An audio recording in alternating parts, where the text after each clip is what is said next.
আসসালামু আলাইকুম দর্শক বন্ধু। আজকে আমি চান্দিনা পানিভরা মধ্যভরা কেন্দ্রগঞ্জ সাহিত্য চান্দিনা কুমিল্লা।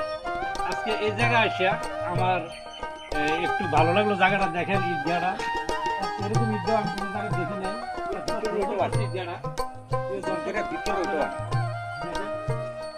সুন্দর জায়গা।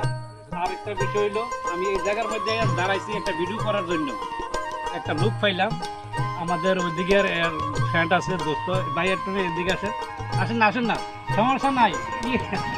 হ্যাঁ আচ্ছা ভাই, ভিডিওর সামনে আসেন না। তো প্রিয় বন্ধুরা, যদি এই জায়গাটা আপনাদেরকে ভালো লাগে তো লাইক শেয়ার করবেন, কমেন্ট করবেন, ভুলবেন না। প্রিয় দর্শক বন্ধুরা, আরও অন্য ভিডিও দেবো ভালো ভালো জায়গা দিয়ে। আপনারা আমার সাথে থাকবেন ইনশাল্লাহ। আজকে এদিকে আসি ঘোরার জন্য। তো সবাই ভালো থাকবেন, দোয়া রইল। আল্লাহ হাফেজ।